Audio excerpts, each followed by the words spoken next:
Hello friends, welcome to memory of bio. मैं हूं doctor Sumit Shukla. हम लोग पढ़ रहे हैं ल्यूसेंट के जीव विज्ञान को। पूरा जीव विज्ञान हम लोग यहाँ पे कंप्लीट करेंगे, अच्छे से समझेंगे। सो मैं स्टार्ट करता हूं। आज का हमारा टॉपिक है वनस्पति विज्ञान। अगर आप पिछला वीडियो नहीं देखे हैं तो उसको भी देख लीजिएगा, सभी इंपॉर्टेंट है, हम सीरीज को फॉलो कर रहे हैं।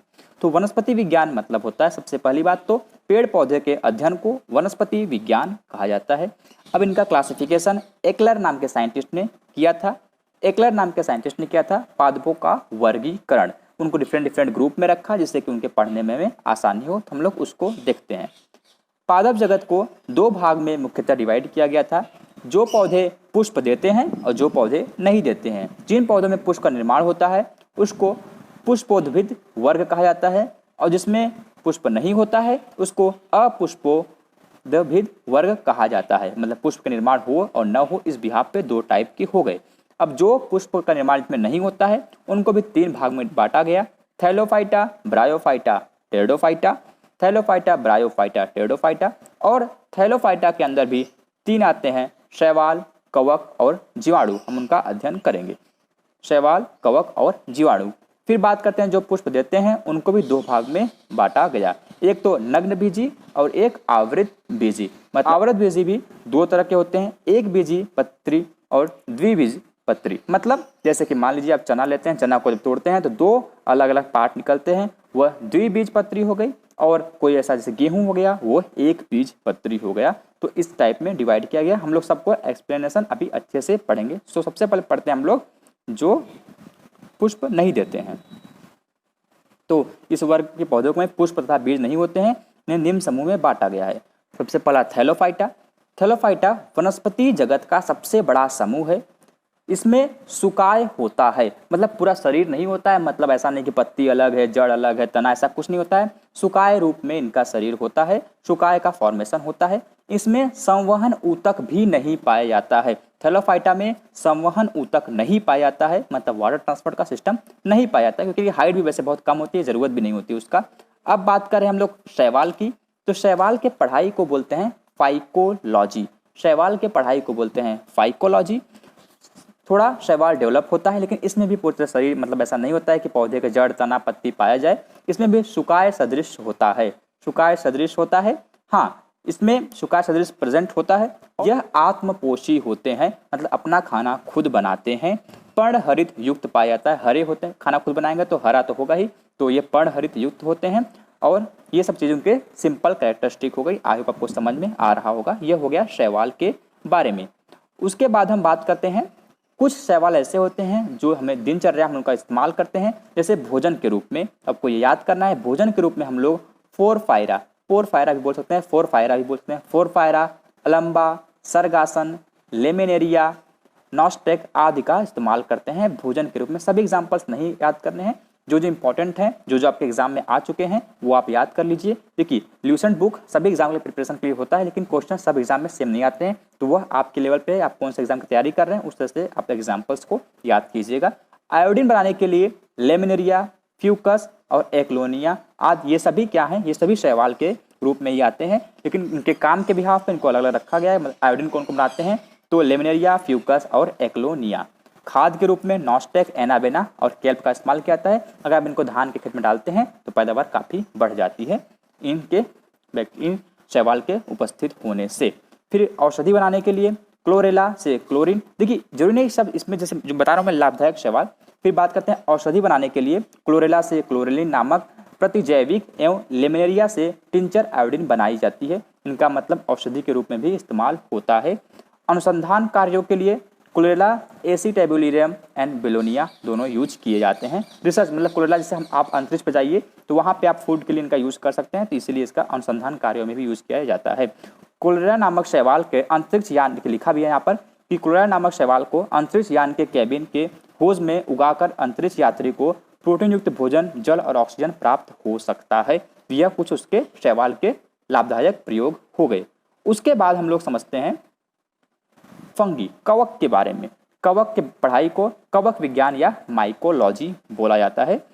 कवक पर्णहरित रहित होते हैं, संकेंद्री होते हैं, संवहन ऊतक थैलोफाइटा की तरह ही, मतलब संवहन ऊतक रहित थैलोफाइट हैं। इनमें संवहन का जो ये आप बात करते हैं जाइलम, फ्लोएम, ये सब प्रेजेंट होता है, हालांकि हाईली डेवलप नहीं होगा लेकिन होगा। तो ये संवहन ऊतक प्रेजेंट होते हैं। उसके बाद हम बात करें तो कवक जो है अपना फूड, अपना भोजन ग्लाइकोजन के फॉर्म में रखता है, संचित करता है, और इसके जो कोशिका भित्ति है वह काइटिन की बनी हुई होती है। ये कवक है ना, बहुत से पौधों में रोग भी कॉज करता है, जैसे कि बात करें रस्ट और स्मट डिजीज। स्मट डिजीज गेहूं में होता है, रस्ट डिजीज भी गेहूं में होता है। तो पौधे में यह डिजीज, बीमारियां भी कॉज करता है कौन? अपना कवक।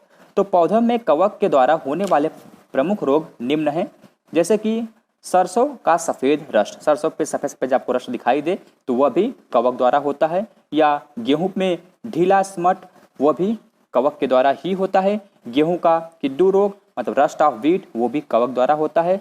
आलू की अंगमारी एक रोग है जो कि ब्लाइट ऑफ पोटैटो इसको बोलते हैं, वह भी कवक के द्वारा होता है। गन्ने का लाल अपक्षय, देखिए आप गन्ना भी तोड़ेंगे कभी आपको उसमें लाल धागे तरह दिखाई देता है, वह भी कवक के द्वारा ही होता है। मूंगफली का टीका रोग, आलू का मस्सा रोग, धान की भूरी अर्धसिद्धि, आलू का पछेला अंगमारी, ये भी दोनों सब कवक के द्वारा होते हैं। देखिए आपको सबसे रटना नहीं है, कुछ कुछ चीज़ें इंपॉर्टेंट है वो याद करनी है।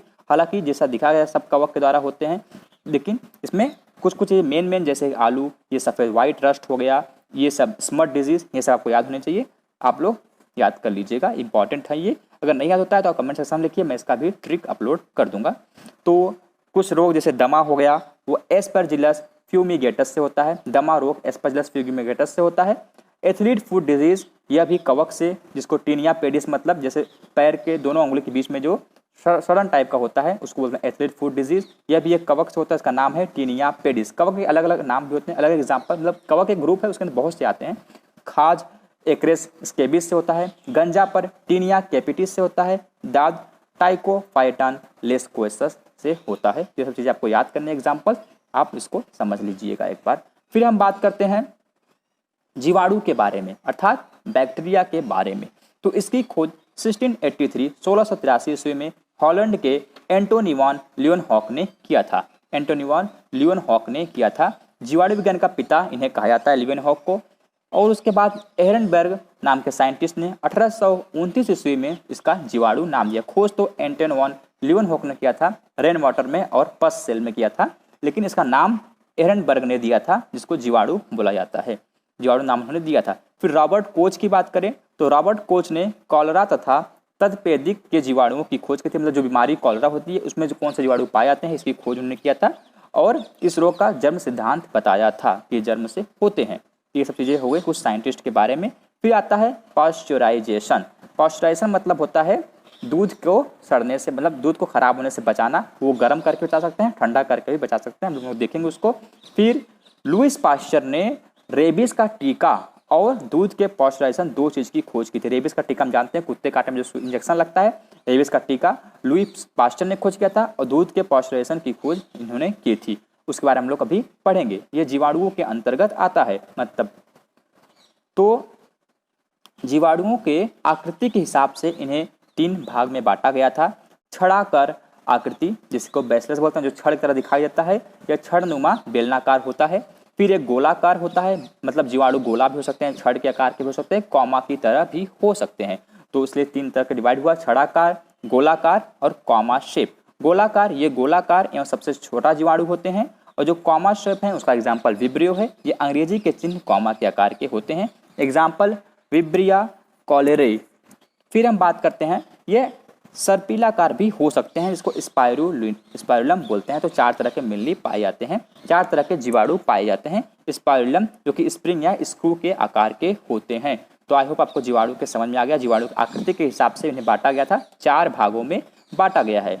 उसके बाद हम देखते हैं दूध का पाश्चराइजेशन क्या होता है।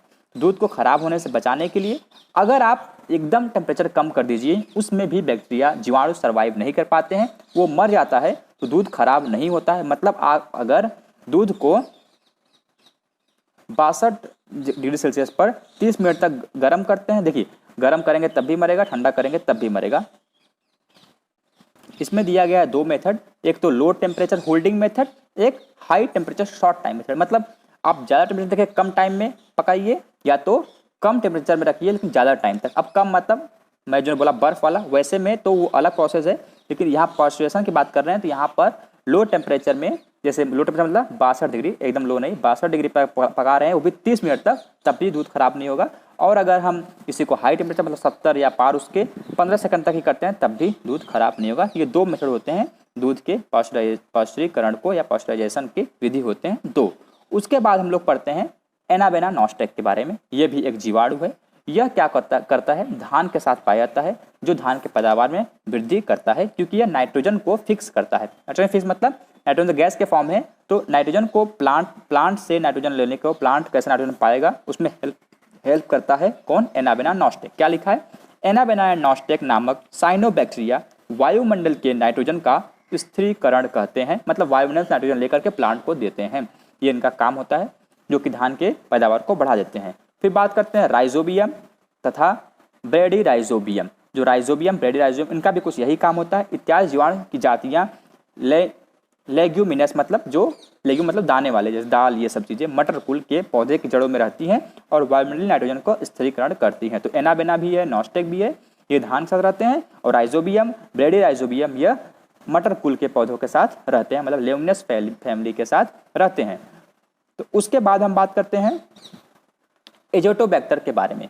एजोटोबैक्टर, एजोटोस्पाइरुलम, क्लॉस्ट्रिडियम जीवाणु की कुछ जातियां स्वतंत्र रूप से मिट्टी में निवास करती हैं। वह मिट्टी के कणों के बीच स्थित वायु की नाइट्रोजन का स्थिरीकरण करती है। देखिए मैंने जो अभी बताया एनाबेना नॉस्टेक या एनाबेना नॉस्टेक बताया, तो ये सब चीज़ें किसी पौधों के साथ थी, लेकिन जो एग्जाम्पल है एजोटोबैक्टर, एजोस्पाइरुलम, क्लॉस्ट्रिडियम, ये स्वतंत्र रूप से जमीन में रहती हैं और खुद नाइट्रोजन फिक्सेशन करती हैं, नाइट्रोजन को स्थिरीकरण करती हैं। फिर बात करते हैं चर्म उद्योग में चमड़ों से बालों और वसा हटाने के कार्य जीवाणुओं द्वारा होता है। इसमें चमड़ा कमाना कहते हैं। तो सिंपल बात है, चमड़ा कमाना कहते हैं क्योंकि इनका यूज किया जा रहा है, इसको बालों और वसा से हटाने का काम करते हैं। मतलब चमड़े में देखिए बाल भी होंगे, फैट भी होंगे, तो उनको आप हटा नहीं सकते ब्लेड से, डॉक्टर हैं होने के बाद भी, तो आपको जल्दी करने के लिए आपको वहाँ पे बैक्टीरिया रखना पड़ेगा, बैक्टीरिया उसको खत्म कर देंगे, इसी को बोलते हैं चमड़ा कमाना। फिर अचार, मुरब्बे, शरबत को शक्कर की गाढ़ी चाशनी में या अधिक नमक में रखते हैं ताकि जीवाणुओं का संक्रमण होते ही जीवाणुओं के जीव द्रव्यकुंचन प्लाज्मोलाइसिस हो जाता है तथा जीवाणु नष्ट हो जाते हैं। मतलब सिंपल सी बात है, अगर अब ज़्यादा कंसंट्रेशन बाहर रहेगा, ज़्यादा नमक रहेगा, ज़्यादा मीठापन रहेगा, तो हम जानते हैं जो जल है हमारा वह ज़्यादा कंसनट्रेट मतलब सॉल्यूट जो है जिसमें मिल रहा है, अगर वो जहाँ पानी ज़्यादा रहेगा उसके तरफ पानी नहीं आता है, पानी ज़्यादा से कम की तरफ जाता है, तो हमारे शक्कर में सेल बैक्टीरिया से पानी निकल करके हमारे चाशनी की तरफ या हमारे नमक की तरफ जाएगा, तो बैक्टीरिया के अंदर कैसा पानी बाहर हो जाएगा, बैक्टीरिया मर जाएगा। इसलिए हेल्प करते हैं कि वहाँ पे शक्कर और या तो नमक वाले चीज़ें ज़्यादा डाल देते हैं अचारों में अपने, ये बात होता है। फिर बात करते हैं शीत संग्रहगर, जैसे कि हम लोग आलू को रखते हैं, संचय करके रखते हैं कि जिस सीजन में आलू ना हो उस समय हमें मिल सके आलू, तो वहाँ पे एकदम टेम्परेचर कम कर देंगे जहाँ पे बैक्टीरिया ग्रोथ ही ना कर सके, मतलब जीवाणु ग्रोथ ही ना कर सके। ये हमारा खत्म हुआ कौन सा, जीवाणु वाला पार्ट, मतलब एल्गी, फंगी, बैक्टीरिया, शैवाल, कवक, जीवाणु, ये खत्म हुए, मतलब थैलोफाइटा कवर हुआ। अब हम पढ़ते हैं ब्रायोफाइटा, क्योंकि थैलोफाइटा में अभी प्लांट वाले कैरेक्टर, पौधे वाले गुण बहुत कम थे, लेकिन जैसे जैसे हम आगे जाएंगे पौधे वाले गुण आते जाएंगे। ब्रायोफाइटा की बात करते हैं तो यह सबसे सरल स्थलीय पौधों का समूह है। मतलब अभी जो ये पौधे तो थे नहीं, ये सब थैलोफाइटा मतलब पौधे से डेवलपमेंट हो रहा था पौधे की तरफ, लेकिन ब्रायोफाइटा पौधा बोला जाता है। यह स्थलीय है, जमीन पर रहता है। इसका लगभग 25,000 जातियाँ पाई जाती हैं। इसमें संवहन ऊतक अर्थात जाइलम या फ्लोएम का पूर्णतः अभाव होता है, जाइलम फ्लोएम नहीं पाए जाते हैं। देखिए जाइलम फ्लोएम का मेनली जब जाइलम फ्लोएम कब आएगा, टेरिडोफाइटा में जाइलम फ्लोएम आ जाता है। अभी तक अभाव है, इसमें जाइलम फ्लोएम नहीं पाए जाते हैं। ब्रायोफाइटा में जाइलम फ्लोएम नहीं पाए जाते हैं। ब्रायोफाइटा वाले समुदाय के वनस्पति को एम्फीबिया वर्ग का भी कहा जाता है, क्योंकि देखिए ये अभी तक प्लांट बाहर स्थल पे तो आ गए लेकिन पूरी तरह से स्थलीय नहीं हुए हैं, क्योंकि इनके स्पोर्स होते हैं उनको वाटर में, पानी में तैरना पड़ता है, बिना पानी के इनका काम नहीं होता है, इसलिए ये ज़मीन पे भी है डिपेंड है और जल पे भी डिपेंड है, इसलिए इन्हें एम्फीबिया वर्ग का कहा जाता है। इस समुदाय के पौधे मृगा अपरदन को रोकने में सहायक प्रदान करते हैं, मृदा अपरदन को रोकते हैं, क्योंकि ज़मीन से अटैच्ड होते हैं, ज़्यादा लंबाई इनकी नहीं होती है।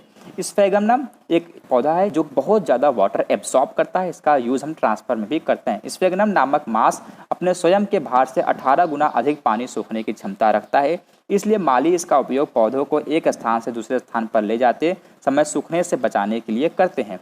स्फेगमनम मांस का प्रयोग ईंधन के रूप में किया जाता है। स्फेनम मास का प्रयोग एंटीसेप्टिक के रूप में भी किया जाता है। कुछ इसके यूज हो गए स्फेनम के, जो कि ब्रायोफाइटा में आता है, इसका कुछ ये यूज हो गया। उसके बाद हम बात करते हैं टेरिडोफाइटा के बारे में। तो टेरिडोफाइटा थोड़ा एडवांस होता है। इस समूह के पौधे नमी छायादार स्थलों पर होते हैं, जंगलों पहाड़ों पर अधिकतम पाए जाते हैं। पौधे का शरीर जो है जड़ तना शाखा सब कुछ प्रेजेंट होते हैं। पत्तियां मतलब सेम पौधे जैसा है, बस में फूल नहीं बनेगा। तना साधारण राइबोसोम के रूप में रहता है। तना भी एक राइबोसोम जैसा ही काम करता है। पौधे बीजाणुजनक होते हैं। जनन की क्रिया बीजाणु के द्वारा होती है। जनन की क्रिया बीजाणु द्वारा होती है, लेकिन फूल नहीं होते हैं, बीजाणु हो सकते हैं। इस समुदाय के पौधे में संवहन ऊतक पूर्ण विकसित होता है। सबसे पहले संवहन ऊतक विकसित कहाँ हुआ है? टेरिडोफाइटा में। परंतु जाइलम में वेजल्स और फ्लोएम में सहकोशाएं नहीं होती हैं। मतलब जाइलम में भी कुछ कमियां हैं। देखिए हम पता चलता है जाइलम 4 तरह के होते हैं, लेकिन जो वेजल्स हैं वो नहीं पाई जाती यहाँ पर। और फ्लोएम में सहकोशाएं नहीं पाई जाती हैं, मतलब कैंपिनियन सेल नहीं पाया जाता है टेरिडोफाइटा। बाकी चीजें प्रेजेंट है, मतलब यह कि बाकी संवहन ऊतक प्रेजेंट है, लेकिन वेजल्स और सहकोशाएं को छोड़ करके टेरिडोफाइटा में प्रेजेंट होते हैं। उसके बाद हम फेनोलोजन के बारे में बात करते हैं, मतलब पुष्पोदित फूलों के, जो फूल वाला पौधा उसके बारे में बात करते हैं। इस समूह के पौधे पूर्ण विकसित होते हैं। इस समूह के सभी पौधे में फूल, फल तथा बीज होते हैं। इस समूह के पौधे 2 उपसमूहों में बांटे जाते हैं, नग्न बीजी और आवृत बीजी। नग्न बीजी मतलब इनके पौधे वृक्ष, झाड़ी या आरोही के रूप में होते हैं। पौधे काष्ठीय, बहुवर्षीय और लंबे हो। काष्ठीय मतलब ऐसा होता है, पौधे मतलब इस तरह से होते हैं कि ज़्यादा बर्फ गिरे, क्योंकि ऐसी जगह पर जहाँ बर्फ गिरता है तो उनके पत्तियों को तोड़ ना पाए या प्लांट को तोड़ ना पाए, बर्फ सीधा नीचे गिर जाए, इस तरह से इनका आकार होता है। इनकी मूसला जड़ें पूर्ण विकसित होती हैं। परागण की क्रिया वायु द्वारा होती है, मतलब इनके जो स्पोर हैं वो एक स्थान से दूसरे स्थान पर हवा से उड़ करके ट्रांसफर होते हैं। ये मरुद्भिद मतलब जीरोफाइटिक होते हैं। फिर ये सब चीज़ें इंपॉर्टेंट है कि पौधे वृक्ष, झाड़ी आरोही के रूप में होते हैं। सबसे मोस्ट इंपॉर्टेंट, परागण की क्रिया वायु द्वारा होती है। फिर इनकी मूसला जड़ें पूर्ण विकसित होती हैं।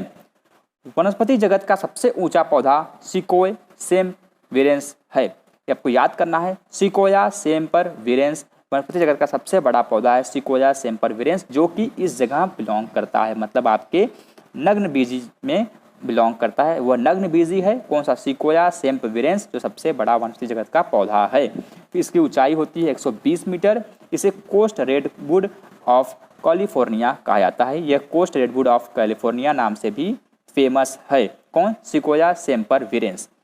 और सबसे छोटा अनावृत बीजी पौधा जेमिया पिग्मिया है। जेमिया पिग्मिया सबसे छोटा है और सिकोया सेमपरविरेंस सबसे बड़ा होता है। जीवित जीवाश्म में एग्जाम्पल याद करते हैं, Cycas Ginkgo biloba and Metasequoia. Cycas Ginkgo biloba and the Metasequoia इसके एग्जाम्पल्स हैं। किसके? जीवित जीवाश्म के। Cycas Ginkgo biloba and Metasequoia. Cycas Ginkgo biloba और मेटासिकोया। जिंगोबाइलोवा को मेडन हेयर ट्री भी कहते हैं। मेडन हेयर ट्री भी कहते हैं। इसको जिंगोबाइलोवा को मेडन हेयर ट्री भी कहते हैं। आई होप आपको ये समझ में आ गया होगा। जिंगोबाइलोवा को मेडन हेयर ट्री भी कहते हैं। जीवित जीवाश्म में साइकस, जिंगोबाइलोवा और मेटासिकोया है। तो ये हमारा हो गया नग्न बीजी पौधों के बारे में। साइकस की बात करते हैं तो साइकस का जो बीजांड होता है मतलब ओव्यूल्स होता है, और जो नर युग्मक होता है वो पादप जगत के सबसे बड़े होते हैं। साइकस के बीजांड और नर युग्मक पादप जगत के सबसे बड़े होते हैं। पाइनस की बात करें तो पाइनस के परागकण इतनी तादाद में होते हैं कि पीले बादल बन जाते हैं। मतलब जब वो एक्सपोज होता है, वो फैलते हैं तो ऐसा लगता है कि पीला बादल पूरा बादल ही हो गया है, क्योंकि उनके अमाउंट बहुत ज़्यादा होता है। उसके बाद हम लोग पढ़ेंगे अपने इनके कुछ महत्व यूज़ के बारे में। किसके? जिम्नोस्पर्म के मतलब यूज़ के बारे में पढ़ेंगे। उनका यूज़ क्या होता है डेली लाइफ में। सबसे पहले इनका यूज़ हम भोजन के रूप में भी कर सकते हैं, जैसे कि साइकस के तनों से मंड निकाल कर खाने वाला साबूदाना बनाया जाता है। मतलब जो साबूदाना है वह पेड़ से मिलता है। किस पेड़ से? साइकस पेड़ से मिलता है। उसके तनों से मंड निकाल कर बनाया जाता है। इसे साइकस को सागोपाम भी कहा जाता है। तो सागोपाम साइकस को कहा जाता है क्योंकि वहाँ से साबूदाना बनाया जाता है। फिर बात करें लकड़ी, चीड़, सिकोया, देवदार, स्प्रूस आदि की लकड़ी से फर्नीचर बनते हैं। किससे किससे? चीड़, सिकोया, देवदार, स्प्रूस आदि की लकड़ी से फर्नीचर बनते हैं। वाष्पीय तेल, चीड़ के पेड़ से तारपीन का तेल, देवदार की लकड़ी से सेडस तेल तथा जूनिपेरस की लकड़ी से सेड इसका कास्ट का तेल मिलता है, मतलब कुछ तेलें यहाँ से मिलती हैं जिम्नोस्पर्म से, वो आपको याद करनी है। टेनिन की बात करें तो चमड़ा बनाने तथा स्याही बनाने में काम आता है। टेनिन चमड़ा और स्याही बनाने में काम आता है। रेजिन, कुछ शंकु पौधों से रेजिन निकाला जाता है। इसका प्रयोग वार्निश, पॉलिश, पेंट आदि बनाने में होता है। तो कुछ इसके यूज़ आपको याद करने हैं, किसके, जिम्नोस्पर्म के यूज़ कुछ आपको याद करने हैं। उसके बाद हम पढ़ते हैं एंजियोस्पर्म, मतलब आवृत बीजी। देखिए बीज तो दोनों में प्रेजेंट था, तो जिसमें फल में प्रेजेंट हो उसको आवृत बीजी बोलते हैं, एंजियोस्पर्म बोलते हैं। इस उप समूह के पौधे में बीज फल के अंदर होते हैं।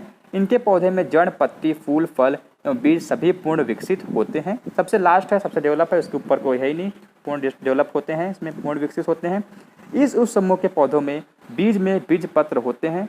बीज पत्रों की संख्या के आधार पर पौधों के दो वर्गों में विभाजित किया गया है, एक बीजपत्री और द्विबीजपत्री। एक बीजपत्री इन पौधों को कहते हैं जिनके बीज में सिर्फ एक बीज पत्र होता है। इनके कुल का नाम एवं प्रमुख पौधे का नाम निम्न सारणी में दिया गया है। जैसे मैंने बताया था आपको, धान, गेहूँ सब एक बीजपत्री ही होते हैं। लिलियेसी लहसुन, प्याज, और प्लामी मतलब सुपारी, ताड़, नारियल, खजूर। ग्रेमिनेसी मतलब जो ये सब पूरे हो गए हमारे खेती वाले, गेहूँ, मक्का, बांस, गन्ना, चावल, ज्वार, बाजरा, जौ, जई आदि। तो कुछ कुल के नाम दिए हैं, आप लोग हो सके तब याद कर लीजिए, इंपॉर्टेंट है। लिलियेसी लहसुन, प्याज, और ये पाल्मी आपका सुपारी, ताड़, नारियल, खजूर। ग्रेमिनेसी गेहूँ, मक्का, बांस, गन्ना, चावल, ज्वार, बाजरा, जौ, जई। उसके बाद हम लोग पढ़ते हैं कुछ ये द्विबीजपत्री, मतलब उस वर्ग के पौधे इसमें दो बीज आते हैं। इसका एग्जाम्पल क्रूसीफेरा मतलब मूली, शलजम, सरसों। देखिए मूली की जब आप देखेंगे, बीज देखेंगे, उसको तोड़ेंगे तो दो भाग में टूट जाएगा, मतलब दो अलग अलग भाग निकल के आता है। शलजम का भी बीज ऐसा होता है, सरसों भी, तो आपने सरसों देखा ही होगा। तो क्रूसीफेरी फैमिली के आते हैं ये लोग। फिर मालवेसी मतलब बात करें अपना कपास, भिंडी, गुड़हल, इन सब के बीज भी होते हैं। इसमें से दो बीज निकलते हैं तोड़ने पर। जैसे लेग्यूमिनेसी हो गया, कंपोजिटई हो गया, ये कुकुरबिटेसी, सोलेनेसी, रोजेसी, ये सब चीज़ें हैं। आप इसके एग्जाम्पल्स को याद कर लें। अगर आपको ये एग्जाम्पल्स याद नहीं हो रहे हैं तो आप कमेंट सेक्शन में लिखें, हम उसका ट्रिक आपको दे देंगे, आपको ये याद हो जाएगा। तो उसके बाद हम लोग देखते हैं, ये हमारा एंजियोस्पर्म हो गया। तो आई होप आपको ये चैप्टर समझ में आया होगा। अभी देखिए हमारा विषाणु के बारे में बचा हुआ था, मतलब वायरस के बारे में बचा हुआ था। विषाणु की खोज रूस के वैज्ञानिक इवान विस्की ने किया था 1892 में। कहाँ पे किया था? एक तंबाकू में बीमारी था, उसको मोजेक रोग बोलते हैं। उस समय रोग पे काम कर रहे थे तो उन्होंने विषाणु का खोज किया, जो कि तंबाकू में मोजेक रोग होता है। इसकी प्रकृति सजीव और निर्जीव दोनों प्रकार की होती है, हमें पता ही है, हम लोग अभी कोरोना वायरस को जान ही रहे हैं। इसी कारण यह सजीव और निर्जीव की कड़ी भी कहा जाता है। विषाणु के निर्जीव होने के लक्षण, ये कोशा रूप में नहीं होते हैं। पहली बात तो ये कोशा रूप में नहीं होते हैं।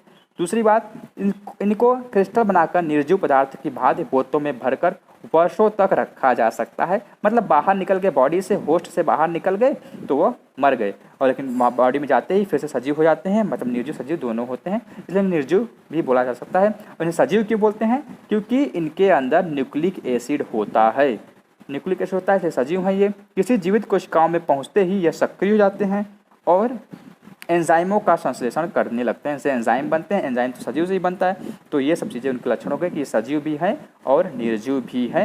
कुछ बात कर लेते हैं, एग्जाम्पल्स बात कर लेते हैं। परपोषी प्रकृति के अनुसार विषाणु 3 प्रकार के होते हैं: पादप विषाणु, जंतु विषाणु और बैक्टीरियोफेज। पादप विषाणु जो मतलब पौधे पे है, तो सिंपल सी बात है। जंतु मतलब जो जंतु को इफेक्ट करें, और बैक्टीरियोफेज मतलब जो बैक्टीरिया को इफेक्ट करें।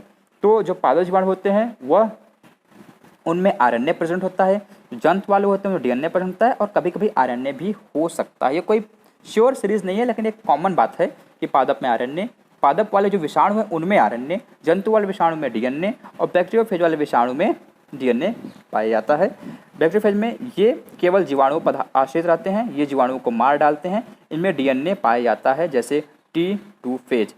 फिर नोट एक है कि जिस विषाणु में आरएनए आनुवंशिक पदार्थ होता है वह रेट्रो विषाणु कहते हैं। मतलब एक ग्रुप बना दिया गया जिसमें आरएनए है, उसको रेट्रो विषाणु बोला जाएगा। तो आई होप आपको समझ में आ गया। प्रकाश संश्लेषण से पहले होता क्या है? तो पौधों में जल, प्रकाश तथा पर्णहरित एंड कार्बन डाइऑक्साइड की उपस्थिति में कार्बोहाइड्रेट के निर्माण को ही प्रकाश संश्लेषण कहते हैं। मतलब कार्बोहाइड्रेट तो बनना ही चाहिए प्रकाश संश्लेषण में, और प्रकाश है तो प्रकाश का यूज करना है, मतलब सनलाइट तो होना चाहिए। प्रकाश संश्लेषण के लिए क्या क्या आवश्यक है? कार्बन डाइऑक्साइड जरूरी है, पानी जरूरी है, क्लोरोफिल जरूरी है और सूर्य का प्रकाश बहुत मस्ट है।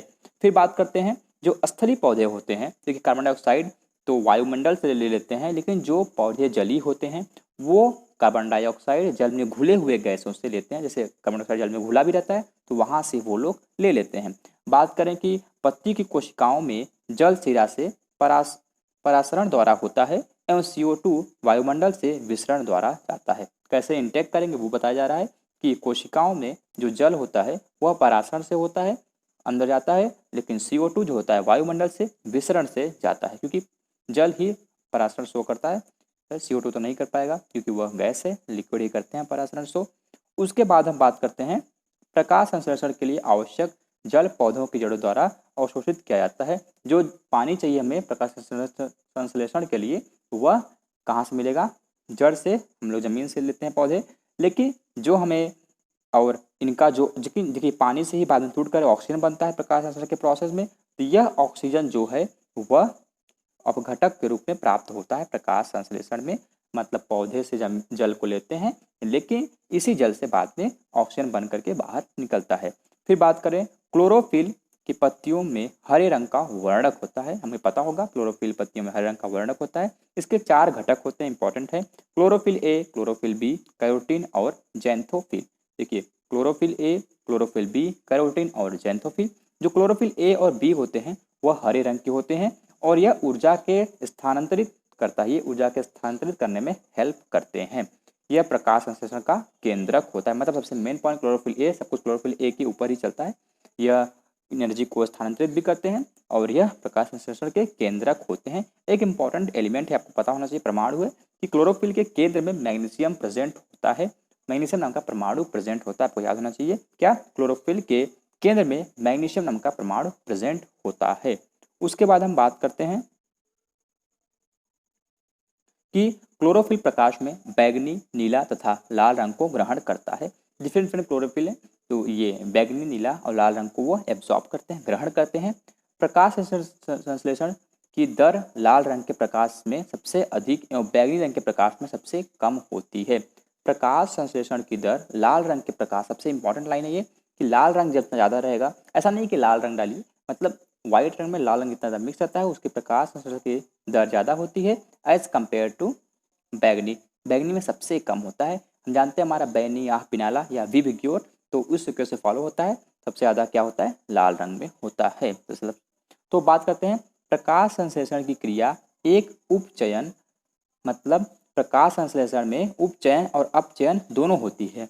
मतलब ऑक्सीजन का एडिशन और रिडक्शन दोनों होता है, वो हर एक स्टेप डिपेंड करता है। बहुत से बड़े स्टेप होते हैं, बहुत से चेन रिएक्शन चलते हैं, तो किसी पॉइंट पर उपचयन होता है, किसी पर अपचयन होता है। यह मतलब रिडॉक्स रिएक्शन है एक तरह से। इसमें जल का उपचयन ऑक्सीजन को बनने में तथा कार्बन डाइऑक्साइड का अपचयन ग्लूकोज के निर्माण में होता है। देखिए से ऑक्सीजन जल का उपचयन ऑक्सीजन के बनने में, मतलब जल से ऑक्सीजन निकल रहा है तभी ना, तो वो क्या हो रहा है? उपचयन हो रहा है ऑक्सीजन के बनने के लिए, तथा कार्बन डाइऑक्साइड का अपचयन होता है ग्लूकोज के निर्माण में। तो आई होप आपको समझ में आ गया, कार्बन डाइऑक्साइड से ग्लूकोज का फॉर्मेशन होता है। फिर बात करें हम प्रकाश संश्लेषण क्रिया के 2 अवस्थाओं के बारे में। प्रकाश संश्लेषण की 2 अवस्था होती है, एक तो फोटोकेमिकल होता है, एक डार्क जो कि रासायनिक प्रकाशहीन क्रिया होती है। देखिए ऐसा नहीं है कि प्रकाशहीन है, दोनों जो प्रकाशहीन क्रिया है वो भी डिपेंड रहती है किस पे? प्रकाश रासायनिक क्रिया पर। 2 तरह से बताया होता है, एक होता है प्रकाश रासायनिक क्रिया, एक होती है रासायनिक प्रकाशहीन क्रिया। रियल में हीन तो वो है नहीं, क्योंकि वह प्रकाश से रासायनिक क्रिया से जो प्रोडक्ट मिलता है उसको यूज कर करके रिएक्शन करती है। लेकिन रियल में आपको याद क्या करना है? 2 होती हैं, एक प्रकाश रासायनिक क्रिया, एक रासायनिक प्रकाशहीन क्रिया, मतलब बिना प्रकाश के। 2 तरह के प्रकाश संश्लेषण की क्रियाएं को 2 अवस्थाओं में बांटा के 2 पार्ट समझिए आप। अब बात करते हैं प्रकाश रासायनिक क्रिया के बारे में। यह क्रिया क्लोरोफिल के ग्रेना भाग में संपन्न होती है। आपको ग्रेना पता होगा, क्लोरोफिल जब पढ़ेंगे हम तो वहां पर देखेंगे ग्रेना होता है, तो क्लोरोफिल के ग्रेना भाग में होती है। इसे हिल क्रिया भी कहते हैं, इसे हिल रिएक्शन भी कहता है, क्योंकि यहाँ पे जो इलेक्ट्रॉन होते हैं वह एनर्जी हाई पाने पर ऊपर तरफ जाते हैं, मतलब एक हिल चट्टान की तरफ फॉर्मेशन होता है ग्राफ का, इसलिए उसको हिल रिएक्शन भी कहा जाता है। इस प्रक्रिया में जल का अपघटन होकर हाइड्रोजन आयन तथा इलेक्ट्रॉन बनता है। मैंने बोला यही होता है, जो इलेक्ट्रॉन ऊपर आता है इसे उसको हिल रिएक्शन बोलते हैं। वो एनर्जी के फॉर्म में मूव करता है, फिर वह जैसे जैसे एनर्जी कम होती है वो नीचे आता है। जल के अपघटन के लिए ऊर्जा प्रकाश से मिलती है। प्रकाश आता है, वह जल को ब्रेक करता है, जल से निकलता है हाइड्रोजन गैस और इलेक्ट्रॉन। फिर इस प्रक्रिया के अंत में ऊर्जा के रूप में एटीपी व NADPH का निर्माण, NADPH और ATP का निर्माण होता है। ATP तो डायरेक्ट एनर्जी होती है, लेकिन NADH को फिर से हमें इलेक्ट्रॉन ट्रांसपोर्ट चेन जो कि माइटोकॉन्ड्रिया में होता है वहाँ से एनर्जी में कन्वर्ट करना पड़ता है, ATP के फॉर्म में कन्वर्ट करना पड़ता है। वो फर्दर प्रोसेस है, लेकिन आपको पता होना चाहिए कि यह ग्रेना में होता है। प्रकाश रासायनिक क्रिया ग्रेना में होती है, जो कि क्लोरोफिल का पार्ट है, क्लोरोफिल में प्रेजेंट होता है। यह हील रिएक्शन होती है, इसमें वाटर को सनलाइट ब्रेक करता है, दो पार्ट में हाइड्रोजन भी निकलता है और इलेक्ट्रॉन भी निकलेगा, ऑक्सीजन भी निकलेगा। तो ये निकलता है। बात करते हैं यहाँ से ATP और NADPH बनता है। तो NADPH जो है वह हम माइटोकॉन्ड्रिया में वहाँ से एनर्जी लेते हैं, लेकिन ATP डायरेक्टली एनर्जी का सोर्स होता है। अब बात करें रासायनिक प्रकाशहीन प्रतिक्रिया के बारे में। यह क्रिया क्लोरोफिल के स्ट्रोमा में होती है, मतलब ग्रेना के बाहर वाली जो जगह है स्ट्रोमा में होती है। इस क्रिया में कार्बन डाइऑक्साइड का अपचयन होकर शर्करा एवं स्टार्च बनता है। कार्बन डाइऑक्साइड का अपचयन होकर के शर्करा एवं स्टार्च बनता है, मतलब यहाँ से आपको शर्करा शुगर मिल गया और स्टार्च मिल गया। तो आई होप आपको ये समझ में आ गया होगा। अब हम बात करते हैं फोटोसिंथेसिस के बाद हार्मोन्स के बारे में। तो पादप हार्मोन्स, प्लांट हार्मोन्स, पौधे में निम्न प्रकार के हार्मोन्स पाए जाते हैं, हम लोग उन्हें पढ़ेंगे धीरे धीरे। सबसे पहले आता है हमारा ऑक्सिन हार्मोन। ऑक्सिन हार्मोन का मेन क्या काम होता है? प्लांट की लंबाई बढ़ाना। ऑक्सिन की खोज डार्विन ने की थी। यह पौधे की वृद्धि को नियंत्रित करने वाला हार्मोन होता है। इसका निर्माण पौधे के ऊपरी हिस्से में होता है, हाइट तो ऊपर से ही बढ़ेगी, ऊपरी हिस्से में होता है। इसके प्रमुख कार्य देखिए, कई बार क्या होता है ना, यह काम ज़्यादा करता है। अगर मान लीजिए जैसे मान टी का प्लांट है, चाय पत्ती का प्लांट है, उसको उसके पत्ती को अगल बगल से आप काट दें तो पौधा बड़ा हो जाता है। क्यों? क्योंकि तब वह एक साइड ऊपर से काम करता है हार्मोन और बड़ा हो जाता है, इसका यही यूज होता है। तो हम पढ़ते हैं इसके कारण पौधों में शीर्ष की प्रमुखता हो जाती है और पार्श्विक कक्षीय कलिकाओं की वृद्धि रुक जाती है। मतलब जो अगल बगल के कलिकाएं वो रुक जाते हैं और केवल लंबाई ही बढ़ती है। यह पत्तियां का विलगन को रोकता है, मतलब पत्तियां जो सूख के गिरती हैं उसको रोकता है। यह खरपतवार को नष्ट कर देता है। खरपतवार को क्या नष्ट कर देता है? मतलब ऑक्सीजन जब पेड़ से निकलेगा नीचे तब ना, ये अलग बात है, उसको छोड़िए। इसके द्वारा अनिषेचक फल प्राप्त किए जाते हैं। मतलब जो अभी जैसे मैंने बोला था निषेचक फल क्या होता है, अनिषेचक फल क्या होते हैं? जब दो में निषेचक ना हो, बिना निषेचक के कोई फल बन जाए उसको बोलते हैं अनिषेचक फल। यह फसलों के गिरने से बचाता भी है, मतलब यह एक तरह से किसी को जिस सड़ने गलने से बचाता है, जैसे कि पत्तियां न गिरे, फल न गिरे, इसमें भी, और हाइट को भी इंप्रूव करने में हेल्प करता है। और बगल वाले जो कलियां होते हैं वो रुक जाते हैं, क्योंकि यह ग्रोथ चारों तरफ नहीं करता है, केवल हाइट लंबाई केवल ग्रोथ करवाता है। यह ऑक्सीजन का काम हो गया। डार्विन ने इसकी खोज की थी। उसके बाद आता है अपना गिबरलिन। गिबरलिन सबसे पहले खोज किया था कुरोसावा नाम के साइंटिस्ट ने, जापानी। वो भी राइस के प्लांट पे खोज किया था, उसका इसमें नहीं दिया हुआ है तो उसको छोड़िए आप। इसकी खोज जापानी वैज्ञानिक कुरोसावा ने की थी 1926 में। यह बौने पौधों को लंबा करता है। देखिए, यह बौने पौधों को लंबा करता है, इसका मतलब नहीं ऑक्सीजन जैसा काम। ऑक्सीजन का काम पौधों को लंबा करना, यह केवल बौनों को ही करता है। यह फूल बनने में मदद करता है। यह फूल बनने में मदद करता है। यह बीजों के प्रसुप्त भंग कर उनको अंकुरित होने के लिए प्रेरित करता है। देखिए, बीज होते हैं जो रखे हुए रहते हैं वह अंकुरित नहीं होते हैं, उनको एक लेयर बन जाता है, उसको ब्रेक करना पड़ता है कभी भी। जब ब्रिज को जैसे जब हम लोग जमीन में डालते हैं तो वो ब्रेक होता है, तभी वहाँ से स्टेम और रूट, जड़ और तना बनता है। लेकिन ये जिबरलिन जो है उसके वजह से मतलब हमारे बीज हो फूट जाते हैं, वहाँ से पौधा निकलता है, अंकुरित होने लगते हैं। तो उसको लिए यह गिबरलिन इंपॉर्टेंट है, उसको प्रेरित करता है। यह काष्ठी पौधों में एघा की सक्रियता को बढ़ाता है, मतलब उन्हें बोलिए आप चौड़ाई बढ़ाने में हेल्प करता है। उसी वजह से चौड़ाई बढ़ती है प्लांट की। इसके छिड़काव द्वारा बृहत आकार के फल तथा फूलों का उत्पादन किया जाता है। गिबरलिन समझ लीजिए एक तरह से ना, जैसे बीज को बढ़ा रहा है निकलने के लिए, फिर फल को बहुत जल्दी पकाता है, असमय पकाना, उनको बड़ा करना साइज में, ये सब उसका काम है। जैसे कि जो हम लोग बोलते हैं ना कि कंपनी वाला मत खाइए, जैसे आम बहुत बड़ा देखते हैं, बड़ा बड़ा दिखाई देता है, उसको नहीं खाना चाहिए, बोलते हैं सर लोग कि केमिकल से पकाया हुआ है। तो मेनली गिबरलिन ही होता है जो उसको पकाने में हेल्प करता है या उनके साइज को बहुत एक्स्ट्रा बढ़ाने में हेल्प करता है। प्लांट हार्मोन ही है ये। उसके बाद बात करते हैं हम साइटोकाइनिन की। साइटोकाइनिन इसकी खोज 1955 में हुई थी, परंतु इसका नामकरण लिथाम ने किया था। खोज मिलर ने किया था, नामकरण लिथाम ने किया था। यह प्राकृतिक रूप से ऑक्सीजन के साथ मिलकर काम करते हैं, ऑक्सीजन के साथ काम करता है। यह ऑक्सीजन की उपस्थिति में कोशिका विभाजन और विकास में मदद करता है। उपस्थिति में सॉरी, मतलब जब ये ऑक्सीजन के साथ काम करेगा ये कोशिका विभाजन में करता है, विभाजन होगा तभी ग्रोथ होगा ना, उसमें कोई बड़ी बात नहीं है, लेकिन साइटोकाइनिन विभाजन में हेल्प कर रहा है तभी वह ग्रोथ करवाता है, क्योंकि नए सेल बनेंगे, नई कोशिकाएं बनेंगी तभी ग्रोथ होगा, विकास में मदद करता है। यह जीर्णता को रोकता है। उसके बाद यह आरएनए और प्रोटीन बनाने में भी सहायक है। तो ये इंपॉर्टेंट है साइटोकाइनिन का, याद कर लीजिएगा। मेनली यह काम क्या करता है, कोशिका विभाजन में हेल्प करता है। फिर बात करें एब्सिसिक एसिड, इसको एब्सिसिक एसिड या ABA बोलते हैं। यह हार्मोन की खोज पहले 1961 से 1965 के बीच में हुई थी। कौन किया था? कॉर्नस एंड रेडीकोट ने किया था, कॉर्नस एंड रेडीकोट ने किया था, तथा बाद में वेयरिंग ने की थी। मतलब एक बार बहुत सी डिस्कवरी ऐसी होती है ना, जो खोज होने के बाद भी प्रकाशित नहीं हो पाती, फैल नहीं पाती है, लेकिन बाद में कोई साइंटिस्ट आता है, उसको पढ़ता है, फिर बताता है, फिर मालूम चलता है अच्छा ये तो पहले भी किसी ने खोज किया था। इस तरह से इसका यह देखिए थोड़ा उल्टा काम करता है, बाकी सब देखिए वृद्धि करवा रहे थे, लेकिन ये रोकता है। यह वृद्ध रोधक हॉर्मोन्स है। यह बीजों को सुषुप्ता अवस्था में रखता है, मतलब ऐसा रखता है कि अभी ये अंकुरित ना हो। जैसे हम लोग रखते हैं ना, चना को रख दिए बोरे में कि बाद में जब जमीन में डालेंगे तब वो अंकुरित होगा, तो उसको रोक के रखने वाला काम किसका है? एब्सिसिक एसिड का, वहां पे अंकुरित ना हो, उसको स्टार्ट करवाने का काम किसका है? गिबेरलिन का। तो यह पत्तियों के विलंगन में मुख्यतः भूमिका निभाता है। यह पुष्पन में, मतलब सब उल्टा ही काम करता है, यह पुष्पन में भी बाधक होता है। ऐसे याद करिए, सब उल्टा काम करता है। एब्सिसिक एसिड हालांकि इतना कॉम्प्लेक्स, इतना आसान नहीं होता है, बहुत कॉम्प्लेक्स होता है। इन लोग के फीचर क्या क्या होते हैं आपके लाइन में, 2-3 लाइन में आप ऐसे याद कर सकते हैं। थोड़ा बहुत उल्टा काम करता है, हाइट ग्रोथ को रोक रहा है, और पत्तियों के विलंगन में मुख्य भूमिका निभा रहा है, पुष्पन में बाधक है, पुष्प नहीं बनने दे रहा है, फूल नहीं बनने दे रहा है, और वृद्धारोधक हार्मोन है। तो उसके बाद आता है हमारा एथिलीन। एथिलीन यह एकमात्र ऐसा हार्मोन है जो गैसीय रूप में पाया जाता है। सबसे इंपॉर्टेंट लाइन है, जो वह हार्मोन जो गैस के रूप में पाया जाए उसको बोलते हैं एथिलीन हार्मोन। इस हार्मोन का खोज बर्ग ने किया था, बर्ग के नाम पे इसको प्रमाणित किया था। यह फलों को पकाने में व मादा पुष्पों की संख्या में वृद्धि करता है, फलों को पकाता है। यह पत्तियों, पुष्पों, फलों में के विलगन को प्रेरित करता है, मैं जल्दी से पक के गिर जाए, ऐसा एथिलीन का काम है। फिर बात करें फ्लोरिजन का, तो फ्लोरिजन ये पत्तियों से बनते हैं लेकिन फूलों को खिलने में मदद करते हैं। देखिए ये मतलब मेनली जो सनलाइट डिपेंड करता है, लाइट डिपेंड करता है। जब ये लाइट पड़ती है, मतलब नहीं देखते हम लोग कि कोई पौधे ऐसे होते हैं लाइट पड़ती है तभी उगते हैं, इस तरह के पौधों को में होता है ये, और यह फूलों को खिलने में मदद करता है। तभी देखिए लाइट पड़ता है फूल खिल जाते हैं, कुछ ऐसे होते हैं। इन्हें फूल खिलाने वाले हार्मोन भी कहते हैं, फ्लोरिजेन इनका नाम है। नाम भी वैसा ही, फ्लोरोजेन मतलब फ्लावर को ग्रोथ करवाना। फिर बात करते हैं ट्राउमेटिन।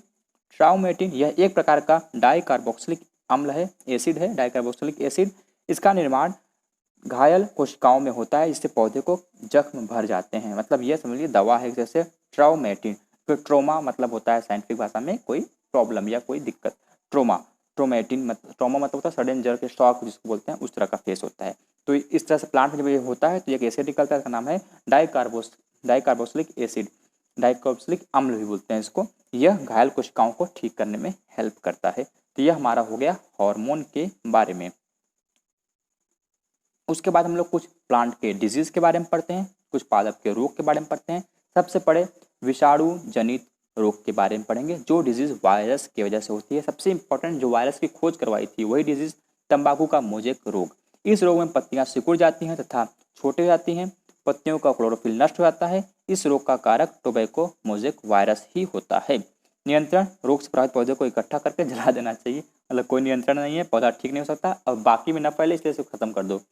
पोटैटो मोजेक, यह रोग पोटैटो वायरस से होता है। इस पत्तियों में चितकबरापन होता है और बौनापन हो जाता है। तो यह पोटैटो मोजेक वायरस होता है। देखिए मोजेक वर्ड अक्सर वायरस से रिलेटेड होती है। फिर बंकी टॉप ऑफ पपाया, बंकी टॉप ऑफ पपाया, यह रोग बनाना वायरस 1 द्वारा होता है। ये देखिए इसका नाम है, वैसे रोग का नाम है बंची टॉप ऑफ बनाना, लेकिन जो वायरस है उसका नाम है बनाना वायरस 1।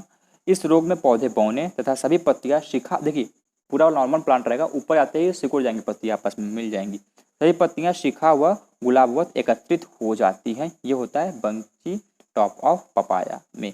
फिर रंग परिवर्तन, कुछ बीमारी होती है जो वायरस की वजह से होती है, वह होती है हमारे कुछ रंग परिवर्तन होती है, जैसे कि हरिमाहिनता एंड विषाणु जनित रोग है। इस रोग में पूरी पत्तियां का रंग पीला, सफेद या मोज़ेक पैटर्न का हो जाता है। वेन क्लियरिंग में शिराएं पीली व अन्य भाग हरे तथा वेन बैंडिंग में शिराएं हरी व अन्य भाग में हरिमाहीनता होती है। ज़्यादा ये इंपॉर्टेंट नहीं है, 3 आपके इंपॉर्टेंट हैं जो ऊपर हैं।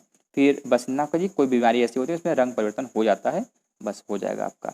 उसको बोलते हैं विषाणु जनित रोग, मतलब जो वायरस की वजह से होते हैं। अब हम देखते हैं जो रोग बैक्टीरिया की वजह से होते हैं, जैसे आलू का थैथिल रोग, इसको बोलते हैं वाइल्ड डिजीज ऑफ पोटैटो। इसके रिंग रोग के नाम से भी जाना जाता है, क्योंकि जाइलम का भूरा रिंग बन जाता है, जाइलम पर भूरा रिंग बन जाता है। इस रोग का कारण क्या है?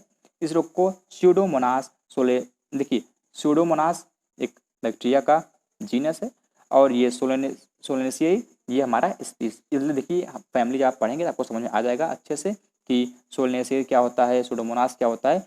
तो इस बैक्टीरिया का जो नाम है वो है स्यूडोमोनास सोलेनेसियरम। मैंने आपको बताया था लीनियस नेमिंग कैसा करते हैं, तो उसका भी नाम ऐसे ही है, पहले वंश का नाम फिर जाति का नाम। तो स्यूडोमोनास सोलेने, तो आपको ये याद हो जाना चाहिए, स्यूडोमोनास सोलेनेसियरस।